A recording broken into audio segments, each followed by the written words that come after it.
Hey everybody, can everybody hear me okay? Cool. So as he said, I'm PJ.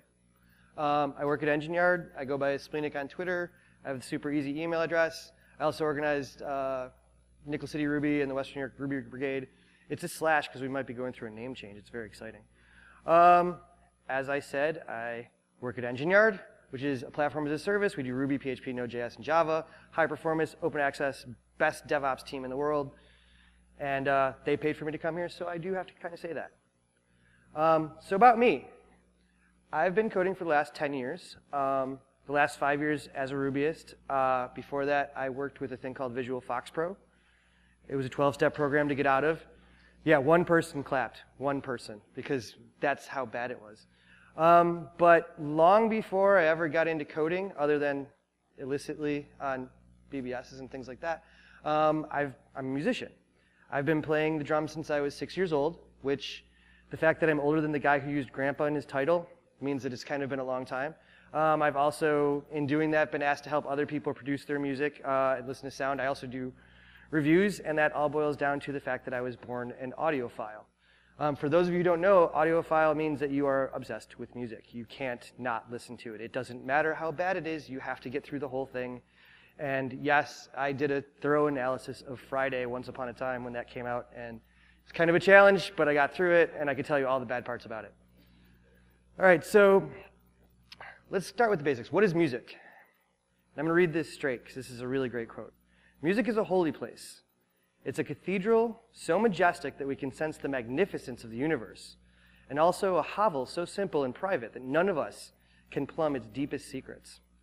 And this is really just one part of the definition of music laid out by a guy named Don Campbell in his book, The Mozart Effect. Don started researching in an interesting way, and he's a good scientist. So he found that sometimes, his conclusions didn't always match his initial hypothesis when he started out. So the results were interesting. Don's idea was that music is a healer. He wanted to use music to holistically heal people of things like, cancer. But he started basic. He started with Alzheimer's patients. He thought when he started playing the music that he was seeing what he expected, which was an increase in cognitive function. For non-brain maladies, though, he wasn't really seeing the results he wanted. Like playing a particular piece by Mozart did not cure cancer. It's unfortunate, but it was an interesting approach.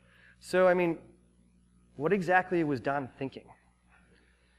He based his research on testing, because yes, it's not only for developers. And that testing was performed by a doctor named F.H. Rauscher and his team way back in 1993, which unfortunately, because I'm old, that might be around the time some of you were born. But they originally posited that mice, and then they tested it on chimpanzees, and then they tested on humans, would perform better at tasks that were spatial reasoning. So spatial reasoning is, the ability to establish where things are in relation to other things. And they figured if they listened to a certain piece by Mozart, this would be true. So they started with the one posit, which is that, in humans, the mean spatial score rose between 8 and 10 points after listening to the Mozart compared to listening to relaxing instructions on the task at hand, or complete silence, or like white noise, just kind of static in the background. It was supposed to be calming and have the nice sea effect and, whales out singing their songs in the ocean. And they were like, wow, so Mozart does better than all that. 8 to 10 IQ points higher. So, yeah, clicker. So I do want to make a note on homeopathy, because when Don started this out, he really thought he was going to cure every single disease in the world by listening to one single piece of music by Mozart. In fairness, there's a lot that's written about how music can help people feel better about their condition, how they can, basically change the way they position themselves in life when they look at things based on the music that's being played for them. They can feel better about their situation, but they can't actually heal. So the focus of this talk isn't about trying to heal people. It's more about the scientific findings that prove conclusively that mental functioning can improve when listening to music. We're not curing anybody, as the musical homeopaths like to believe, but we're measuring gains in cognition. It's legitimate, it's experiment supported, it's science, it's peer reviewed, it's published, so this is for real. not trying to cure anything. So let's start with the basics. What's the Mozart effect? Again, I'm going to read this straight to you. A set of research results that indicate that listening to Mozart's music may induce a short-term improvement on the performance of certain kinds of mental tasks known as spatial temporal reasoning. That's really complicated. So basically the idea is that listening to Mozart will make you able to perform better at tasks because they give you a better ability to focus. So in short, your brain works better on tunes. Music is a stimulator, just like caffeine, just like other things that maybe shouldn't be taken. And we all know that music can evoke emotions or give you the feels, but it can also move your brain into different spaces, into different directions. It can help you get out of that kind of sluggish, like, I'm in this repetitive loop and I'm just doing the same thing, and how can I beat this problem? How can I make this test work? How can I fix this bug? I'm just spinning my wheels. So actually listening to music can make you a better coder. So way back in 1993, in the dark ages, F.H. Rauscher and his colleagues made the surprising claim that after listening to Mozart's Sonata for two pianos K448, which is a 10-minute long piece of music, normal subjects, which would be people that don't have any brain malady, showed significantly better spatial reasoning skills than after periods of listening to relaxing instructions designed to lower blood pressure or listening to complete silence, which is supposed to be, the most calming thing ever. The mean spatial IQ scores were 8, 9, 10 points higher when listening to music than in the other conditions. All of this is to say, different sounds affect the brain in different ways. Harmonic music reduces neural dissonance. Neural dissonance is when you have thoughts that are racing and they're competing and you can't really focus on any particular one of them. The music will help you narrow things down and focus. It has a calming effect on the brain, and it allows you to perform better. It allows your brain to perform better. So why am I talking about this? Because for those of you who aren't musicians, which actually I would be willing to bet a lot of you are, you know that music is math. You know that coding is math. But a lot of people don't make that initial jump from coding to music because that just doesn't seem to make sense. These are two different things, right? Not really. I mean, at heart, if it's all mathematics, it's really all basically the same thing. So were they thinking of us when they decided, like, hey, let's take a look at spatial reasoning and cognitive development, and it's all for the coders, right? No, not even close. Developers, mathematicians, scientists weren't even an afterthought for these people. They were focusing on people with epilepsy, people with Alzheimer's, ALS, also known as Lou Gehrig's disease. I don't know why you always have to, I think everyone knows what ALS is, but you always have to say ALS, or as it's known, Lou Gehrig's disease, and other brain problems. The fact is, once they started testing on a control group of people without brain issues, they saw music was even more stimulating than it was to the people who had brain issues, which was interesting. So it worked for just about everyone, not just people affected by direct brain issues, but also people not suffering in any conventional way. That's not to say we don't all have different problems, psychological. That's a whole other talk. But what they boiled it down to was, hey, regular people can benefit from this too. Cool. So what's wrong with that?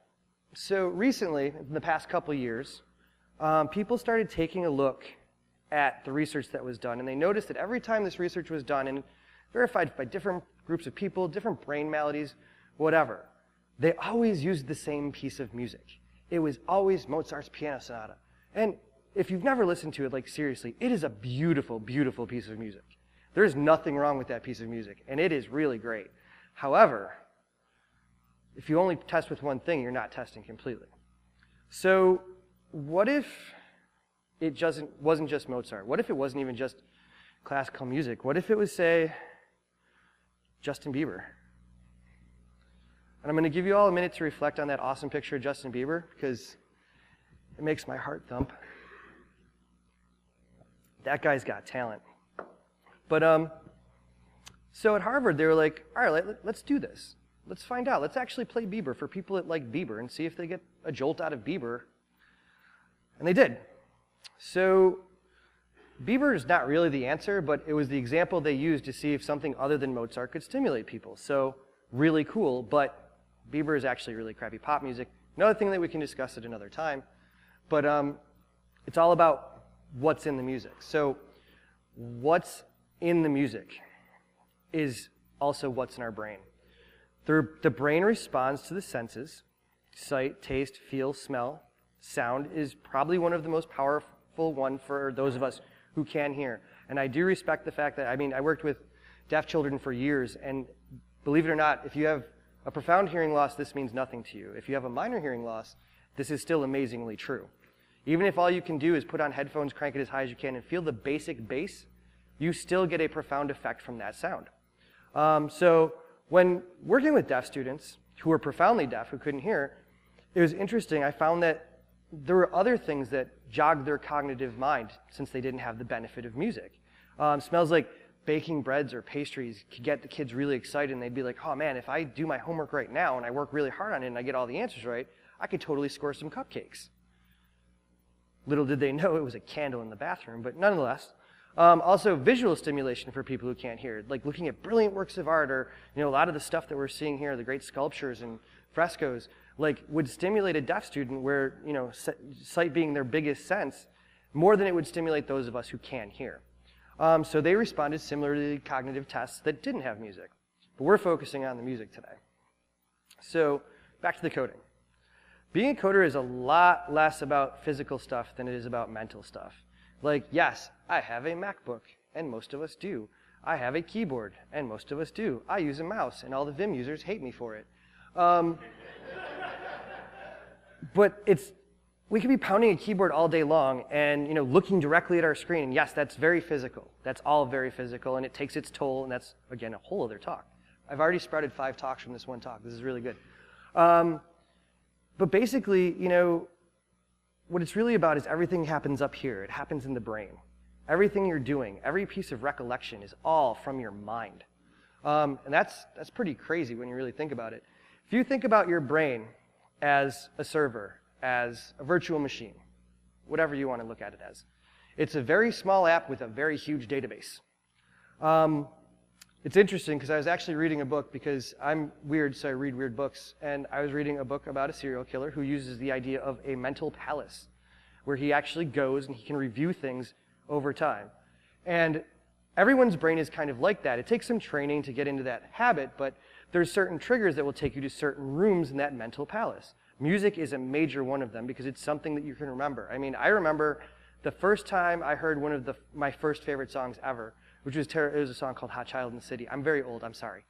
But I can remember that I was about 2.5, and I had these gigantic headphones on, and I was connected to an 8-track stereo. Again, I'm old. But I remember that moment. I remember that feeling like, man, this song totally rocks. I couldn't tell you why, because I was 2.5. I couldn't tell you anything. But nonetheless, there's an emotion whenever I hear that song that brings me back to my childhood. It's a very specific place in my mind that I'll always remember. So when we're coding, we want to keep it maximum functionality. And we do that through caffeine, and we do that through massive amounts of energy drinks, and we do that through focusing and reading blog articles, but we can also do that through music. The key thing to remember is that that's awesome that says text. That's not supposed to be there. It's all ephemeral. The cognitive boost that you get is not going to be permanent. If it was, I listen to so much music all of the time that I should probably be Stephen Hawking at this point in time. I'm not Stephen Hawking. I'm kind of smart, but I'm not that smart. So you basically get it for the period of time and a little bit after you listen to those pieces. The effect of music on your performance as a coder is going to be short-lived. Not in the sense that you'll become like Charlie from Flowers for Algernon. Who read Flowers for Algernon or Charlie, saw the movie Charlie when they were in school? I think it was required for most of us. But you remember how, they gave him these super special drugs, and he was kind of borderline mentally deficient, cleaner, and then he was like a genius, and the mouse died, and then you're like, Jesus, I'm 13, and I'm reading this, and oh, it's horrible, and I'm so sad, there's a dead mouse, and now this guy's retarded again. God, so hard. And, it's not going to be like that. If it was, I would not be giving this talk, because I would be a dangerous person. But when you listen to the same music over and over again, it's kind of the same idea. It's kind of that effect where when you take a drug, for example, like let's say you've had some surgery, you're taking painkillers, and they say, take 1 pill, 4 times a day, then 3, then 2, then 1. It's kind of that law of diminishing returns. Like, even if you weren't bringing it down, as you were using that over time, it's going to have less and less of an effect on the pain that you're trying to manage. Granted, your body's also healing, so sometimes there's that homeostasis, there's that balance where it's not such a big deal. But if you just continue to listen to nothing but Bieber all the time, and I get it, you guys really like Bieber, I understand. It's not going to be as well-timed. It's not going to last as long. You're not going to get as much of a benefit as you would if you keep switching it up. So then you have to figure out what's the right music. Pat Boone. And I'm done, thank you. No, so this is where it starts to get a little weird. It starts with your preference. Everyone here, I'm going to guess, and feel free to raise your hand and come talk to me afterwards. Everyone here was raised in a certain culture, even if it was in the United States. We still have culture here, kind of. You all had parents, theoretically. Your parents had a certain musical preference. It might have been that. I was lucky. My parents did not listen to Pat Boone in the house. Maybe they did in their car. Whatever. None of my business. But there's certain, you heard music at I remember being a kid and hearing music at my grandparents' house. It was swing and big band, 1940s music. And that to me was that's crazy. Why? People did that? They actually sat down with instruments? Woo! But nonetheless, there was a culture of music somewhere in your life. If there wasn't, come talk to me. We'll talk about how to report your parents to CPS. So what does it mean? You need to have the ability to unlock the better cognitive function that happens when you listen to this music. And you have to start in a place that you're familiar with. You need to have the ability to find music that inspires you. Not music that you could just sit there and it's playing in the background and you're like, cool, whatever, I can ignore this all day. You don't want music that you can ignore all day. You also don't want it to be so pervasive that you can't do anything, but that's a whole other issue. And it deals with moderation, and I'll get more into that later. But you want to start basically with what floats your boat. So what floats my boat? Your first instinct is going to be I have a playlist. I will play that playlist. It will be my coding playlist, and it will stay that way forever. So you want to stay in your comfort zone. You just want to cruise. You see how well that works out. The best way to break out of this is to find something similar in that genre that you are still comfortable with, but just a little bit different. For example, when I started my research on this, I did a big talk on this when I was in college a mazillion years ago. And the key was instrumental music. They wanted people to focus on instrumental music. So I did some studies, and I found that there were interesting comparisons. Who here likes hardcore music and heavy metal? I'm going to raise my hand for everyone, by the way. So how many of you have heard of a band called Caspian? Caspian's really sweet. They're a metal band with no lyrics whatsoever. So you still get that same yes, metal, I'm totally rocking out right now, and there is absolutely no words to interfere with what you're typing. Let's say you're into jam bands like Phish or the Grateful Dead. I'm sorry. That's cool. Everybody has their boat to float, but there's an instrumental band called Tea Leaf Green that strictly does jammy stuff with absolutely no lyrics whatsoever. So it's really cool. You still get the same effect. It's still kind of in your comfort zone, a little bit weird because a lot of people can't handle instrumental music, but it's there and it's helping you out while you're still, in that comfort zone. If all else fails, try Charlie Parker. You can't ever lose with Charlie Parker for anything, ever.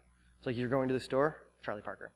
So you need to find a way to break out a little bit. You need to look for more boats, not just what's floating yours. Get out of just rock music. Most of us listen to rock and pop and hip hop, and that all actually falls under the umbrella of rock. We can discuss genres another time. But if you're into that kind of music, try bebop, try old school jazz, try classical music. I mean, if you like metal, metal is all classical music. It's extremely mathematical,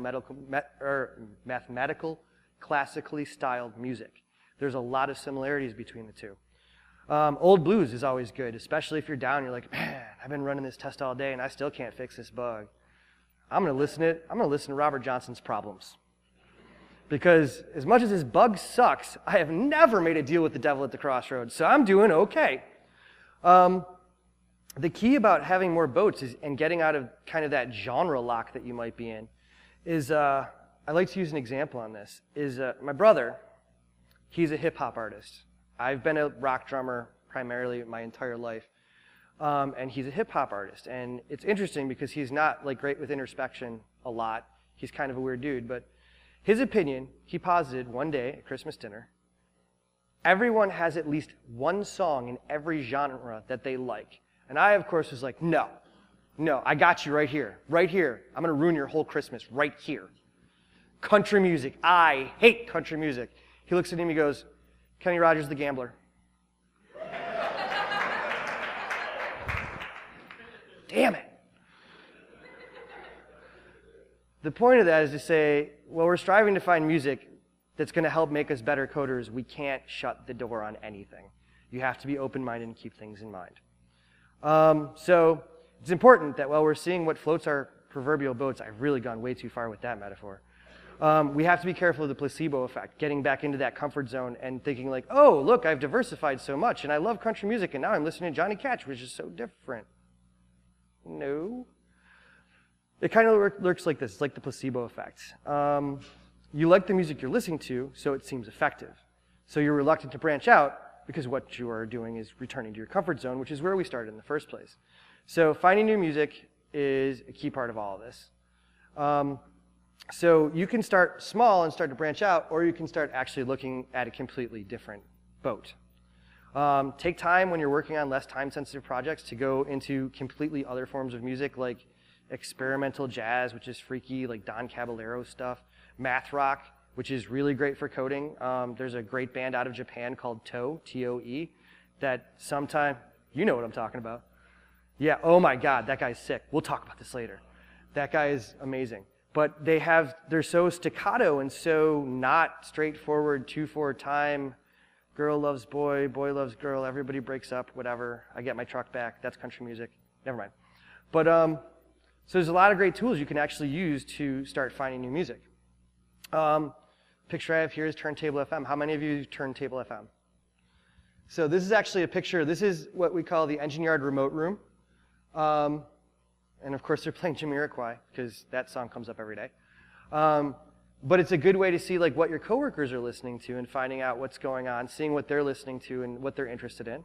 Pandora is a great way to do it because that's kind of staying in your comfort zone. You say, oh, I really like Johnny Cash.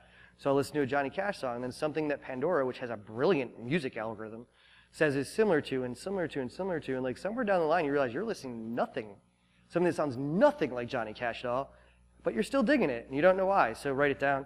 Go buy all their albums.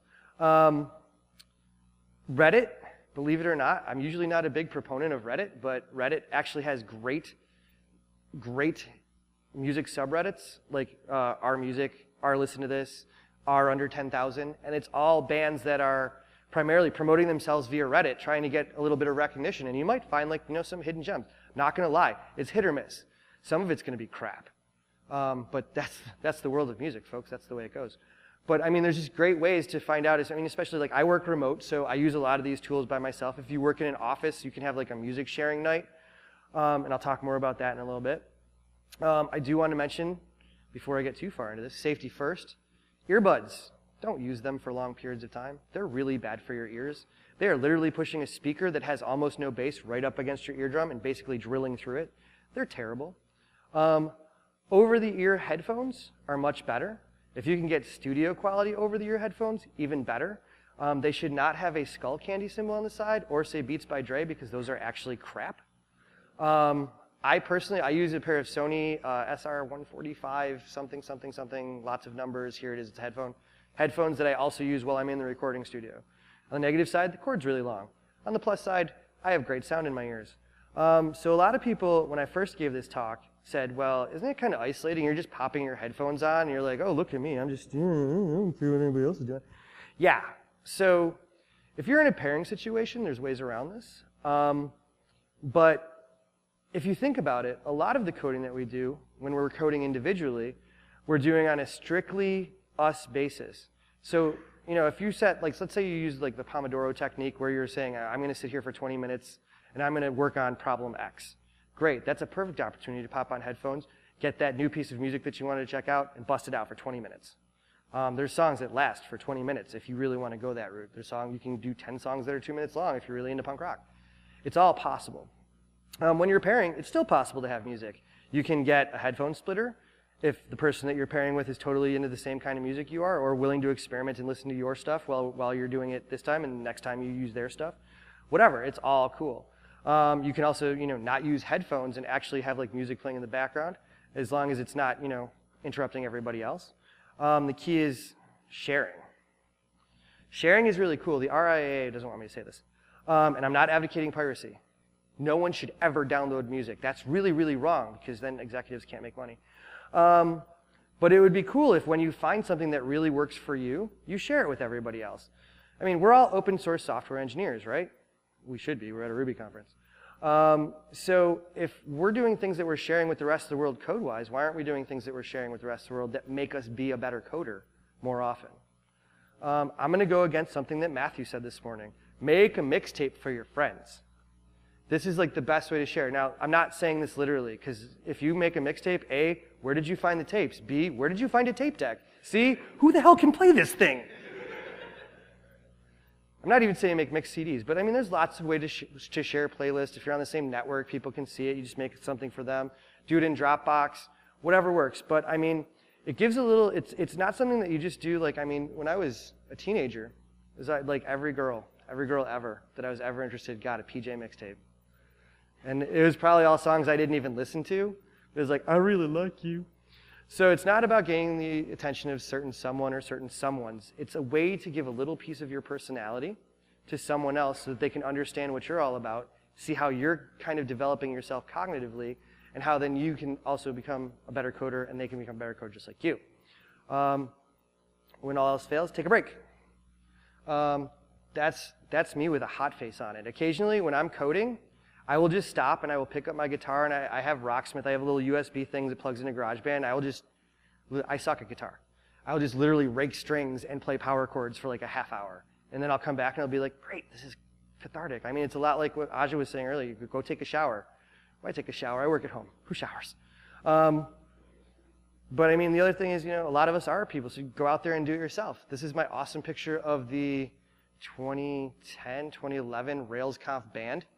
Where we were just like, all right, 2 days of crazy, crazy code talks. Let's just jam out for like a half hour, 2 hours, 3 hours, 4 hours.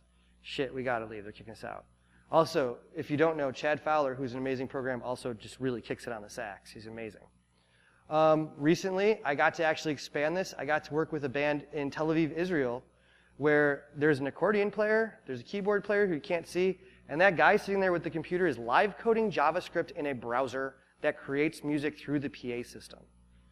I was like, how can I not be a part of this? Coding and music at the same time? Sign me up. So it was really cool. They're called Moz Shadow. And if you ever get a chance to see them, they're usually, like, they go to conferences in Europe together, so they usually play a show afterwards. But the key to all this is you have to unlock. It's not gonna happen overnight. You need to take time. You invested time in learning how to code, or maybe you're investing time right now. Maybe you're a beginner and you're just seeing what you can do. Music is the same way. You have to invest time. You have to invest time to find the music you like, invest time to find the music that's like the music that you like, and find time to find the music that you like that's like the music that you like that's like that music. Yeah. So once you find that kind of groove, it's just like when you see a band and they start to jam, you're gonna get in that groove and you're gonna start coding better. You're going to be able to expand your cognitive abilities. You're going to see that 8 to 10 point jump. It's not going to be measurable to you unless you have like an electroencephalogram hooked up to yourself while you're coding, in which case, see a doctor. So I have some resources here based on the research. Don Campbell's book, The Mozart Effect, F.A. Trouser and his music and spatial task reasoning, the effect on music on spatial performance, blah, blah, and all this stuff. If you have questions, I know that's a lot and probably too hard to write down, and it's almost the end of the day, so it's difficult enough as it is. But if you want these resources, let me know. PJ@EngineYard, I will mail you this stuff, and you can read it over for yourself. And other than that, thank you very much.